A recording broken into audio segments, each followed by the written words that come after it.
almost every atheist I've ever spoken to doesn't understand what we mean by God. So what an atheist is denying, I would deny too.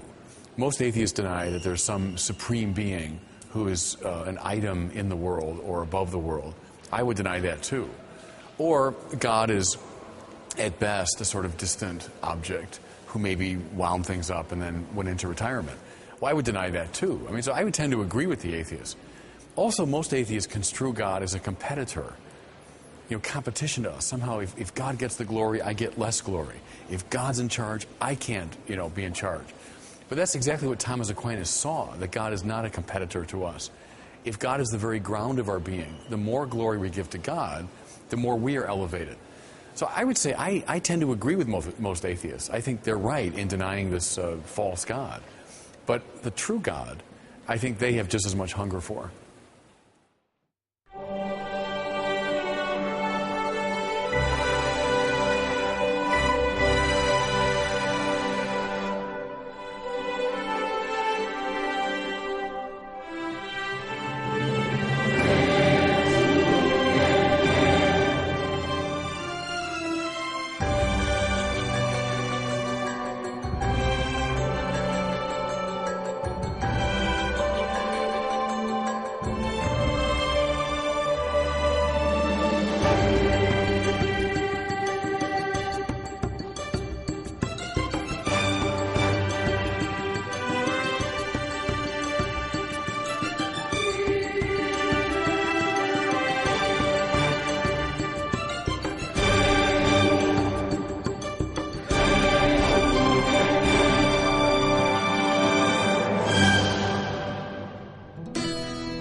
After many years of exile from the royal court of Egypt where he had been raised, a Hebrew man named Moses found himself on the slopes of Mount Sinai, tending the flock of his father-in-law, Jethro.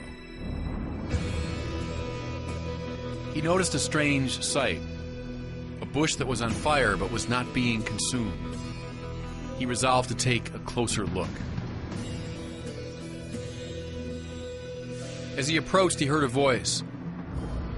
"Moses, Moses, come no nearer. Take off your shoes, for you are on holy ground." Then the speaker identified himself. "I am the God of your fathers, the God of Abraham, Isaac, and Jacob." This deity then gave Moses the mission to liberate his enslaved people in Egypt. When Moses asked for the name of this divine power who was addressing him, he heard, "Eye Asher Eye, I am who I am." Moses was asking a reasonable enough question. He was wondering which of the many gods this was. He knew there were gods of this place and that, gods of the mountain and the river, gods of one people or another. The answer that he received was revolutionary, for this God was implying that he was not one God among many, not a being who could be delimited or defined. His name was simply to be, the one who is.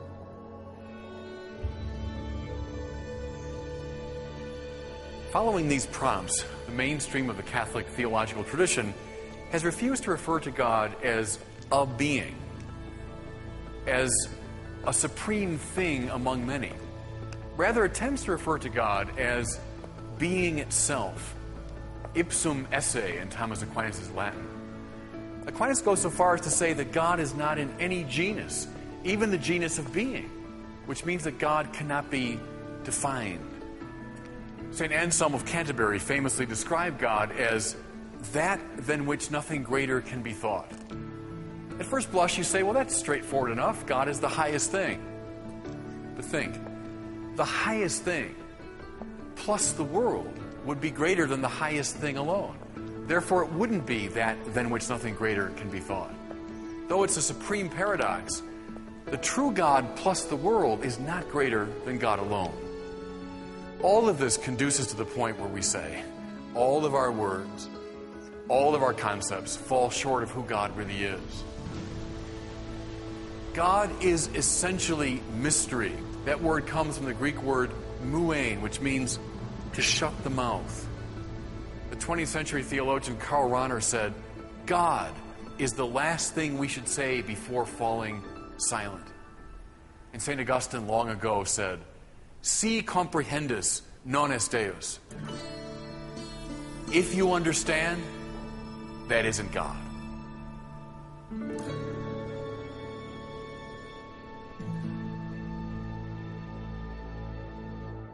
The things that we can understand clearly and easily are the things right around us, things in the world.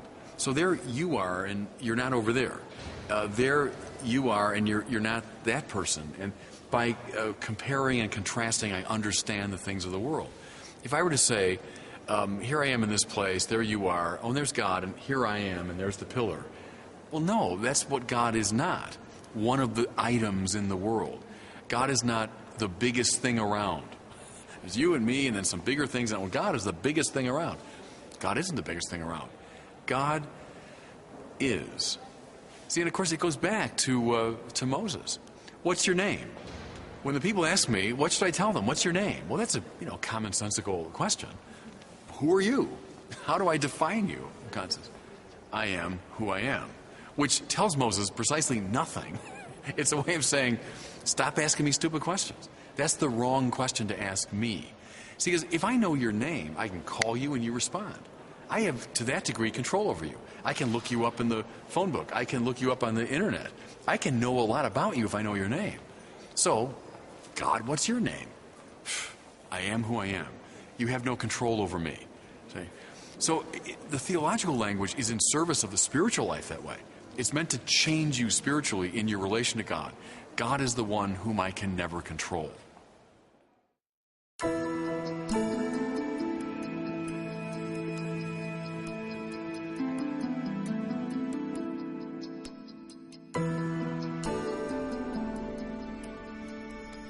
In affirming that God is not a being, I've certainly held off idolatry, but have I left us thereby in an intellectual lurch, doomed simply to remain silent about God? If God cannot be in any sense defined, how do we explain the plethora of theological books and arguments? After all, the same Thomas Aquinas who said that God cannot be placed in any genus also wrote millions of words about God.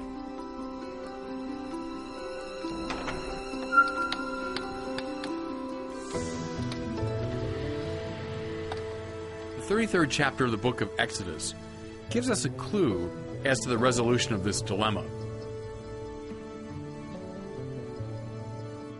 Moses passionately asks God to reveal his glory to him, and Yahweh acquiesces. The Lord specifies, saying, I will make all my goodness pass before you, but you cannot see my face, for no one shall see me and live. God then tells Moses that while the divine glory passes by, God will place his servant in the cleft of a rock and cover Moses' eyes. Only then, he says, will I take away my hand, and you shall see my back, but my face shall not be seen. God can indeed be seen in this life, but only indirectly, through his creatures and effects. We can understand him, but only obliquely, glimpsing him, as it were, out of the corners of our eyes. We see his back, as it's disclosed in the beauty, the intelligibility, and the contingency of the world that he's made.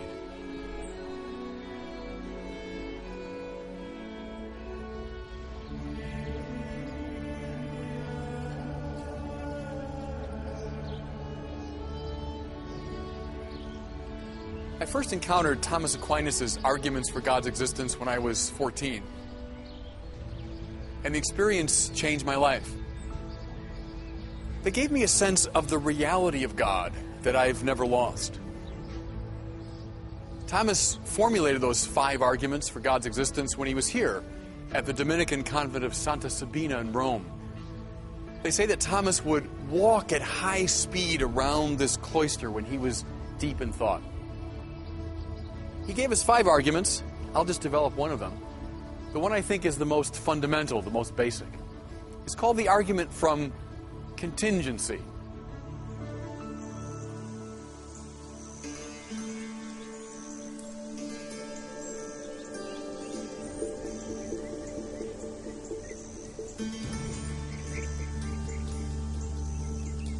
Contingency is something that's really part of our very ordinary experience. It names the fact that things come into being and they pass out of being. Think for a second of a great, majestic summer cloud that billows up and then fades away in the course of a lazy August afternoon. It comes into being and then in a very evanescent way, it passes out of being. Now think of all the plants and flowers that have grown up and then withered and faded. Think of all the human beings who have come and gone. Psalm 90 says, Lord, teach us to remember the shortness of our lives, that we're like grass that grows in the morning and by evening withers and fades. The psalm says, our lives are over like a sigh. Even those things that seem so permanent. Think of a great mountain range like the Rocky Mountains. If we had over the many eons and millennia a time-lapse camera that could film the emergence of the Rocky Mountains, their endurance for a long period of time, and then their erosion, and then we speeded up that film, the Rocky Mountains would look for all the world like that fleeting summer cloud. Well, that's the starting point of Thomas's proof. Things come into being and they pass out of being. And this means something. It means they don't carry within themselves the reason for their own existence.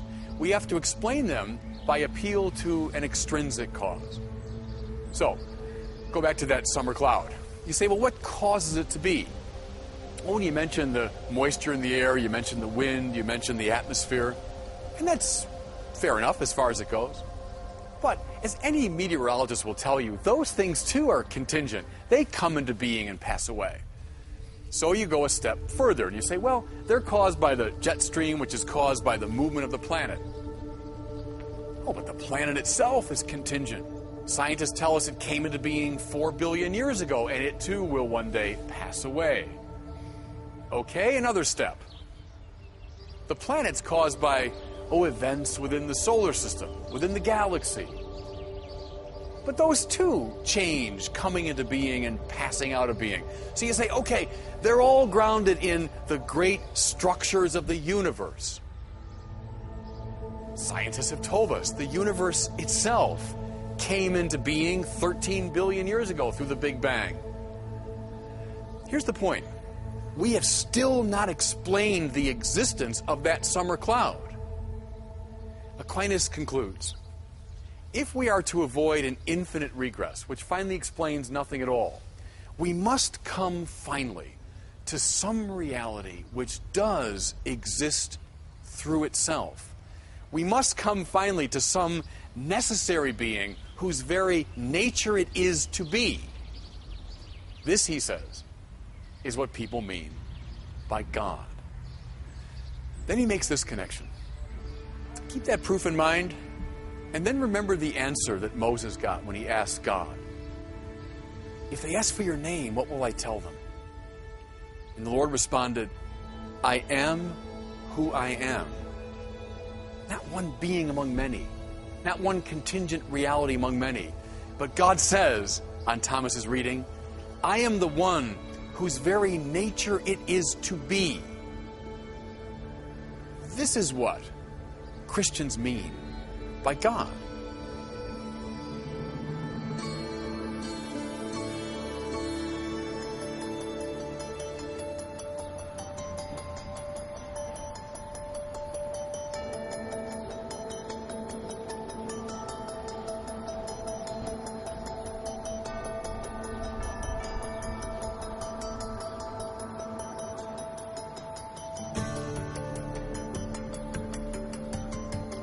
In 1968, a young German theology professor named Joseph Ratzinger, later Pope Benedict XVI, wrote a book entitled Introduction to Christianity. In the course of that book, Ratzinger formulated a neat argument for God's existence, one that I believe is especially relevant to our time, when religion and science are so often set in opposition to each other.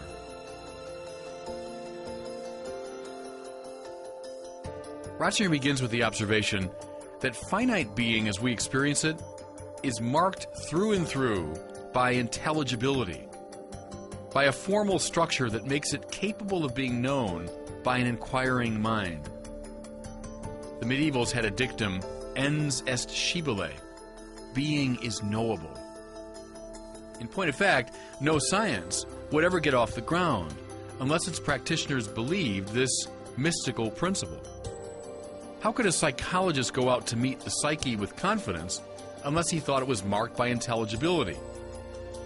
How could the physicist go out to meet the physical world unless he was convinced that through and through it is knowable? I know no other place on earth that better exemplifies the harmony of religion and science than the Vatican Observatory, perched on a high mountain outside of Tucson, Arizona. Now, Ratzinger argues that the only finally satisfying explanation for this universal objective intelligibility is some great subjective intelligence, some mind which has thought the universe into being. Our language gives us a rather intriguing clue in this regard, for we speak of our acts of knowledge as moments of recognition, recognition, literally thinking again what has already been thought. Ratzinger cites Einstein himself in support of this proposition. The great scientist said, "In the laws of nature, a mind so superior is revealed that in comparison to it, our minds count as something worthless." In the prologue to his gospel, St. John says, "In the beginning was the Word." His Greek term is logos, which could just as well be translated as mind. He then specifies that through this mind all things came to be. He implies thereby that the universe is not dumbly there, it's intelligently there, having been spoken into being by a great creative mind. The argument offered by Joseph Ratzinger is but a specification of this great revelation.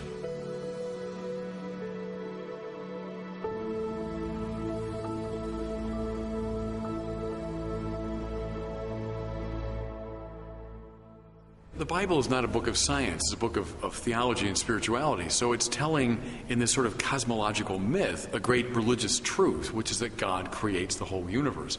All of being comes from God. That's the biblical idea. Now, how that happened precisely, what are the details of it, I won't look to the Bible so much. I'll look to science to explain it. Here's something about the Big Bang that's interesting. Thomas Aquinas was a very honest philosopher, and he said, look, I can't prove philosophically that the world had a beginning in time.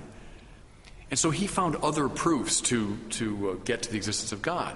If he had known what we knew, he'd say, it's as easy as pie proving that God exists. Because once you say, hey, the whole world came into being in one big bang, well, it must have had a cause outside of itself. But see, he was so honest. He said, I don't know that in the 13th century. If he knew what we know now, it would have been much easier. So I invoked it there to support his proof, but actually that makes it easier to defend what he was saying.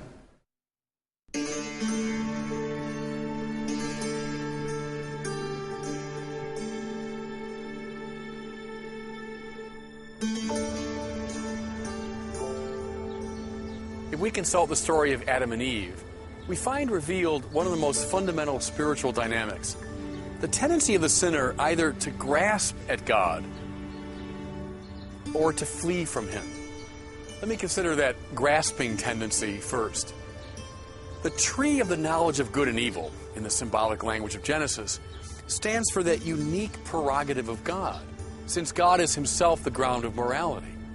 Therefore, when Adam and Eve grasp at the fruit of that tree, they are, symbolically speaking, attempting to dominate God, to control and manipulate Him.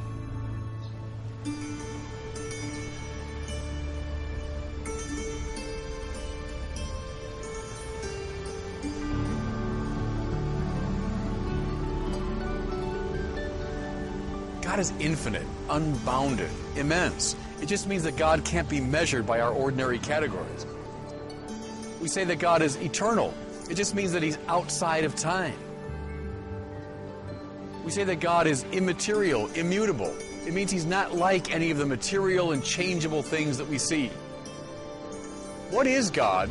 We really don't know. Thomas Aquinas said that. In this life, we don't know what God is. We know what God is not. All these terms I've been using signal the divine transcendence, the otherness of God. They're all ways of saying to us, don't grasp. You see the great Cologne Cathedral behind me. With its sheer immensity and all those upward thrusting lines, the whole building is speaking of God's transcendence, God's radical otherness.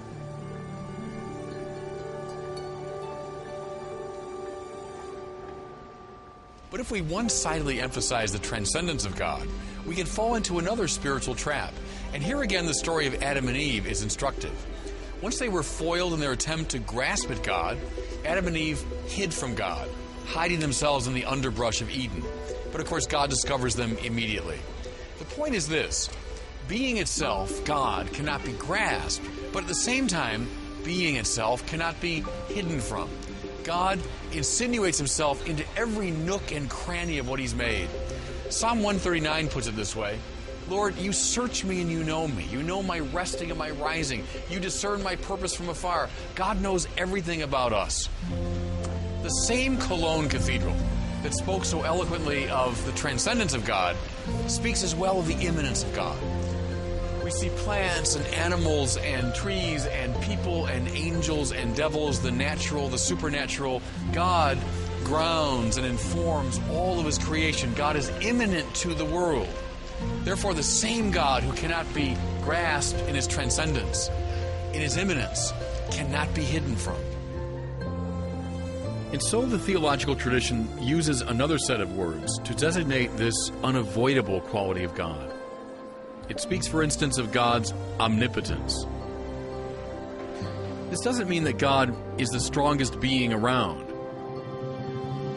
It means that God presses upon everything He's made with unconditioned power. It speaks of God's omniscience. This doesn't mean that God is the smartest being around. It means that God has known everything into being, and therefore that His knowing precedes and determines all that is. It speaks of God's omnipresence. This doesn't mean that God is an all-enveloping energy like the Force in Star Wars. It means that God stands under all finite reality and is hence inescapably present to it.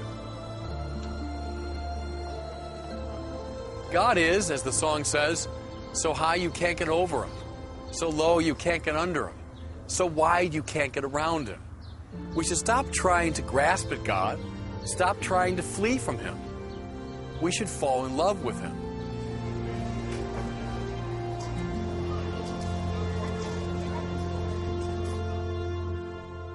You know, no matter how good the universe is, and it is wonderful, but it fades away. You know, all that's good and true and beautiful within nature and culture comes and goes. Even this great place has been around for a long time, but they don't fade away. They all do. Whatever is glorious in nature fades away. So when the belief came along that there's a God who is truly eternal, who made all these things reflect Him, but He doesn't fade away. And so Augustine can say, only in God is my soul at rest. Because our souls are looking for that eternal safety and that eternal satisfaction, and they won't get it in anything here below.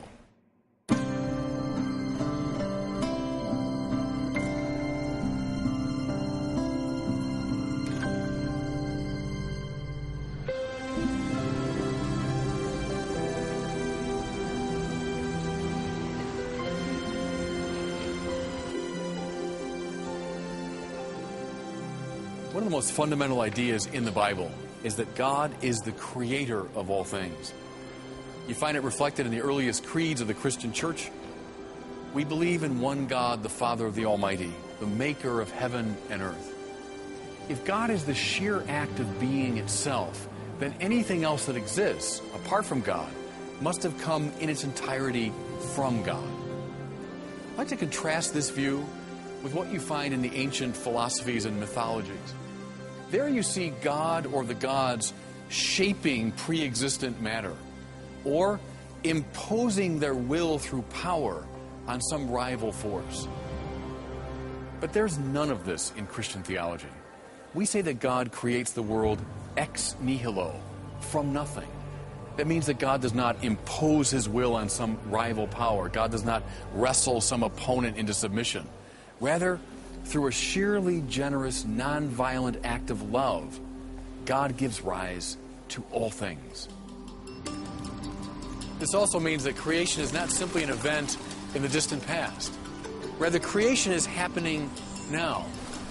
Thomas Aquinas talks about creatio continua, continual creation. It implies that creatures don't so much have a relationship to God. Rather, creatures are a relationship to God. That's why Meister Eckhart said that the spiritual life is not so much climbing the mountain to the distant God as sinking into God.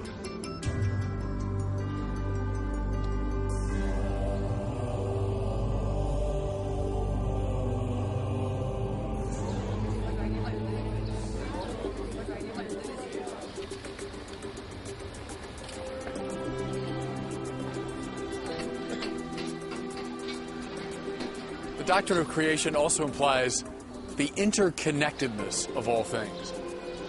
When I find my deepest center, that place in me where I am here and now being created by God, I've also necessarily found the deepest center of everyone else and everything else in the cosmos. Every other human being is my ontological sibling. In fact, in light of the doctrine of creation, I can make bold to speak with St. Francis of Assisi of brother sun and sister moon.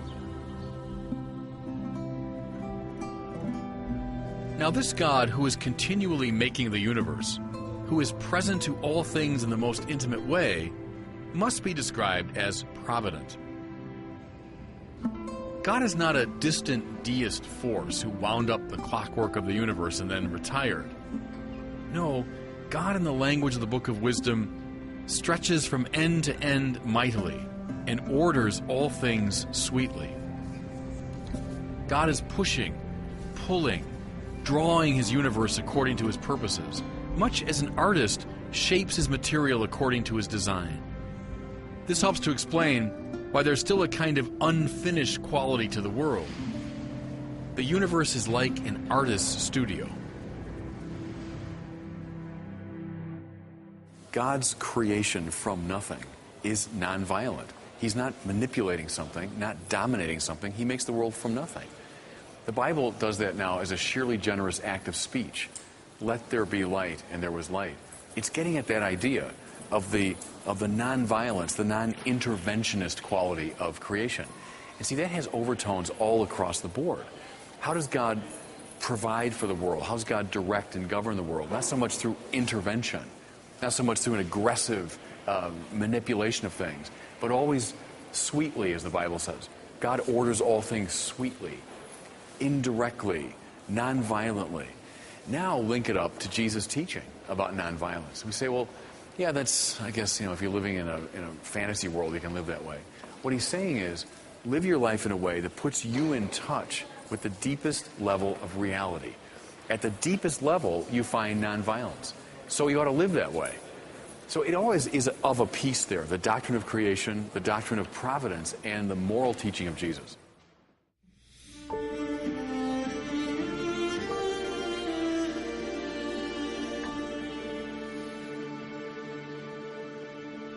I realize that even those who are following the logic of my argument, even those predisposed to believe in the existence of a provident God, still balk at the problem of evil.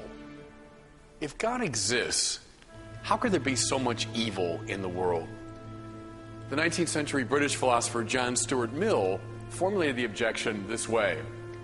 If God is, as classical Christian theology says, omniscient, omnipotent, and omnibenevolent, there should be no evil. If he's omniscient, he'd know about it. If he's omnipotent, he could do something about it. If he's omnibenevolent, he'd want to do something about it. Therefore, if there's evil, such a God cannot exist. In the 13th century, St. Thomas Aquinas formulated the objection even more pithily. Thomas said, if one of two contraries be infinite, the other would be altogether destroyed. But God is called the infinite good. Therefore, if God exists, there should be no evil. But there is evil. Therefore, there's no God. Powerful arguments, those. And I don't know any place on the face of the earth where the force of them is felt more than here at the Auschwitz concentration camp. If an all-good, all-knowing, provident creator God exists, how do you begin to explain what happened here?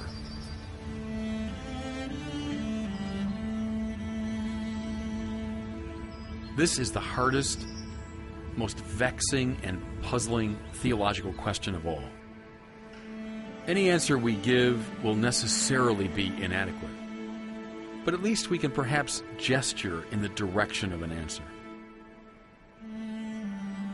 The first observation to make is this: evil in the strict sense does not exist, for it's always a deprivation, a lack of what ought to be there, like a cavity in a tooth or a cancer compromising an organ. Therefore, we should never speak of God as creating evil, and we should never think of evil as a positive force opposing God. But this just postpones the question a bit. Why does God permit evil in his creation? The classical answer, articulated by Augustine, Aquinas, and a whole army of their followers, is that God permits evil so as to bring about a greater good. We all have experience of this from time to time. Some great calamity, an illness, a failure, the loss of a loved one, results over time in some good that would never have come about in another way.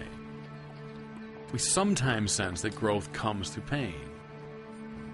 But in the presence of truly profound evil, the kind that we sense here, doesn't that explanation seem a tad facile? Well, the Bible understands this. Look at the book of Job. In one fell swoop, Job loses everything and everyone dear to him. He loses wealth and livelihood, family, health. For 7 days, he sits in sullen mourning on an ash heap. He's joined by 3 friends who sit silently with him. But finally the friends speak, and they articulate what most of us would take to be a pretty commonsensical argument. Job, you must have done something to offend God. Somehow, Job, this terrible suffering of yours must be the result of your sin. But Job knows he's righteous, and so he protests. Eventually, he dismisses the 3 friends, and then, in one of the most dramatic scenes in the Bible, he calls God into the dock, challenging God to explain why he's allowed him to suffer this way. Here, Job speaks for anyone who's gone through undeserved suffering. Chapter 38 features God's response. Then the Lord addressed Job out of a storm and said, "Who is this that obscures divine plans with words of ignorance? Gird up your loins now like a man. I will question you, and you will give me the answers. Where were you when I founded the earth? Tell me, if you have understanding. Who determined its size? Do you know? Have you ever in your lifetime commanded the morning, or shown the dawn its place? Have you entered into the sources of the sea and walked about in the depth of the abyss?" God goes on, taking Job on a great tour of the cosmos, acquainting him with its infinite mysteriousness, with all of its puzzles and anomalies.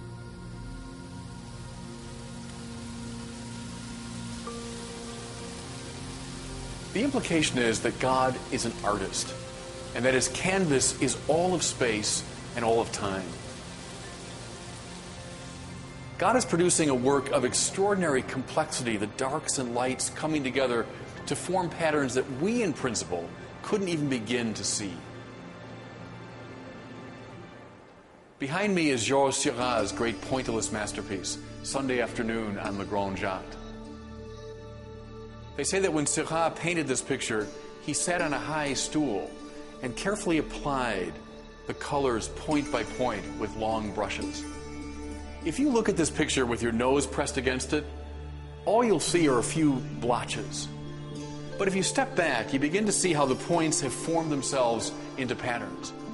Then, as you step back even further, how those patterns have arranged themselves into figures and groups.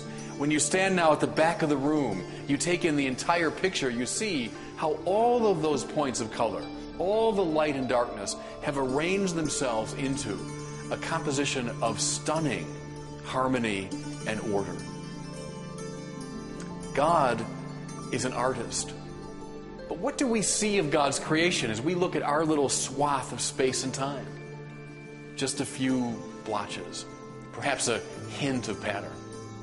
It's only when we survey creation from the vantage point of God Himself can we see how all of the points of nature and history, all the darks and lights, have arranged themselves into the great pattern. I might propose another analogy along these lines. The American philosopher William James told the story about his library and his dog. James said that his dog would come into his master's study at the end of the day. He'd look around and see everything. The books on the shelves, the papers on the desk, the globe in the corner. It occurred to James that though the dog saw everything, he understood almost none of it. And if his master had tried to explain it to him, oh, those books are collections of pages on which are symbols of words that in turn signify ideas. That globe, that's a symbolic representation of the planet that we both live on that's hurtling through space. Well, the dog would have looked at him with perfect incomprehension. It then occurred to William James, so are we, vis-a-vis that great intelligence that orders and governs the universe. Though we see everything, we understand very little of it. And given the limited capacity of our minds, God could not even in principle begin to explain it to us.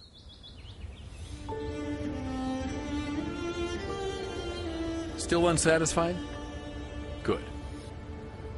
Though all these images, perspectives, and insights are illuminating, none finally solves the problem of reconciling a loving God and a universe marked by great cruelty. For the Christian faith, the only adequate resolution of this dilemma is the one effected by God Himself on the cross of Jesus Christ. On that cross, the darkness of the human condition met the fullness of the divine love and found itself transfigured into life. On that cross, God went to the limits of God-forsakenness and made even death itself a place of hope.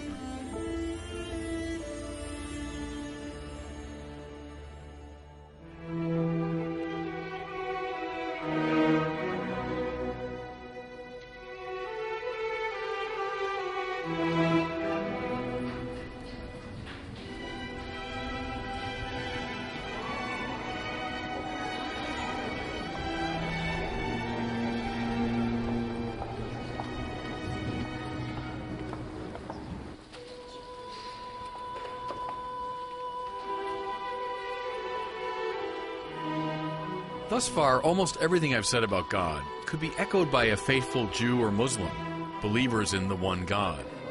So what is it that makes the Christian doctrine of God distinctive? The answer is given every time we make the sign of the cross, when we invoke the three divine persons, the Father, the Son, and the Holy Spirit. God is one, but God is not monolithically one. Rather, in His unity, He's a communion, a family of love. Where does this doctrine come from? As usual, the touchstone is Jesus. Jesus consistently referred to Himself as one who was sent by the Father. Well, in this regard, he would seem little different than, say, Abraham or Moses or Isaiah. But there was something altogether unique about Jesus, something that set him apart from those figures. He spoke and acted in the very person of God. Therefore, Jesus was sent by another whom he acknowledged as divine, and yet he himself was divine. More to it, Jesus promised that he and his Father would send another advocate, a Spirit, who would lead the church into the fullness of truth. It was this divine Spirit who invaded the church at Pentecost and who sustained the early Christian community. The very first Christians were all Jews, trained in the strict monotheism of Israel. They all held passionately to the great Shema declaration from the 6th chapter of Deuteronomy. Hear, O Israel, the Lord your God is Lord alone. And yet they knew that the one God had revealed something new through Jesus and the Spirit.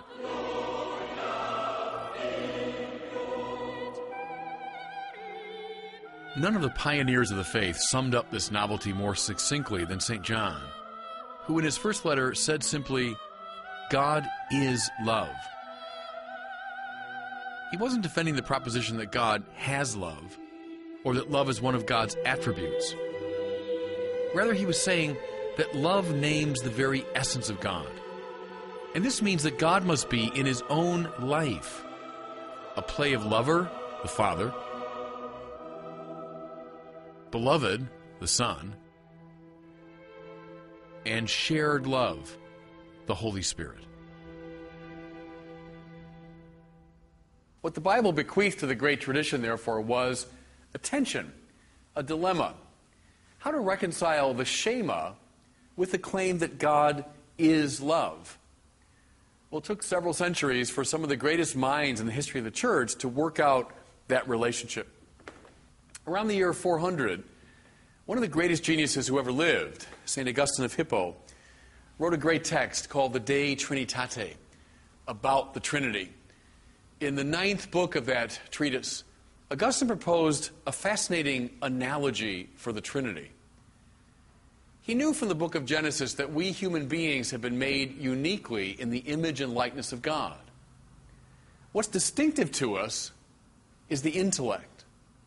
Therefore, Augustine sought to find within the very dynamics of the mind itself a mirror of the Trinity.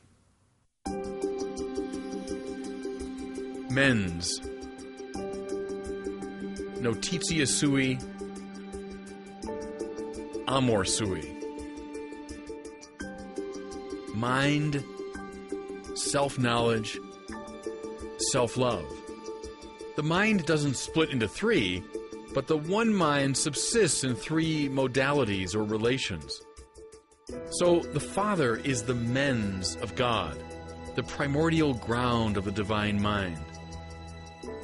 The Son is the notitia sui of God, the self-possession of the Father. And the Spirit is the amor sui of God, the love breathed out between the Father and the Son. This means that God is one, but God subsists in a play of relationships, a give and take, a breathing in and a breathing out. I realize how abstract all this can sound, but actually it's not. Every time you say, "What was I thinking?" or "What was I doing?"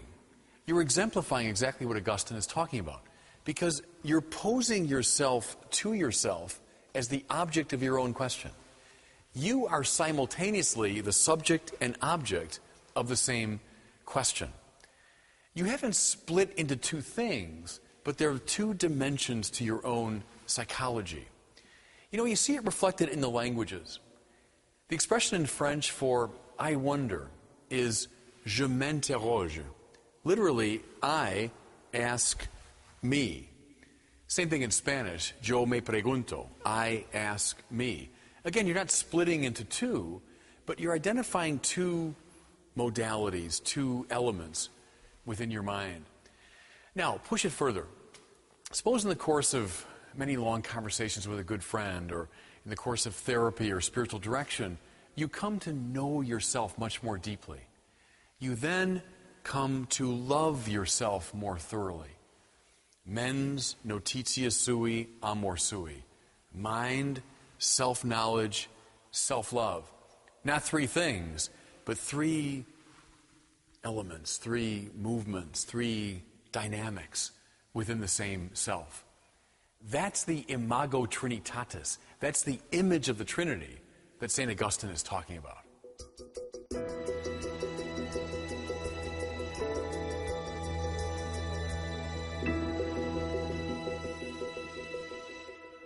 You know, in the liturgy, we use incense, and you put incense around the altar. And to some degree, that symbolizes, our prayers going up to God. But our present Pope, Benedict XVI, said, the incense also symbolizes how you're meant to block your vision. How smoke gets in your eyes and you can't see, and it blocks your approach to the altar. Well, that's part of theological language. It's meant to get in your eyes. It's meant to obfuscate a bit. It's meant to confuse you, because the minute you say, oh, I got it. Oh, yeah, I understand. So I see you. I see things in the world. And, oh, and I understand God, too. Then you don't have it.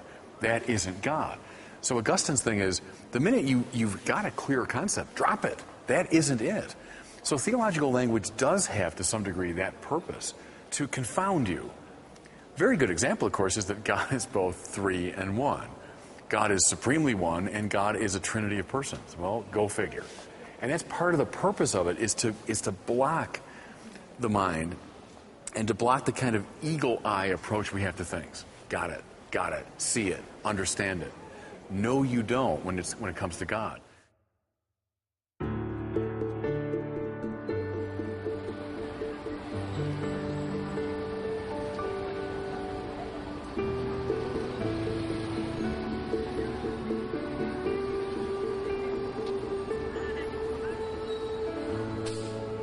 We ask about many things. But there is a particular question that the philosophers call the question after being.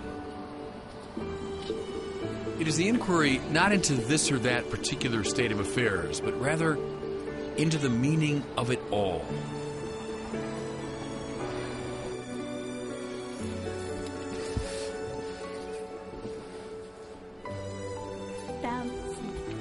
What is it all about?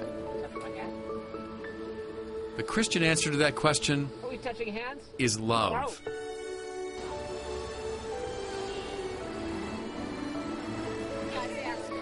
For love is what God is.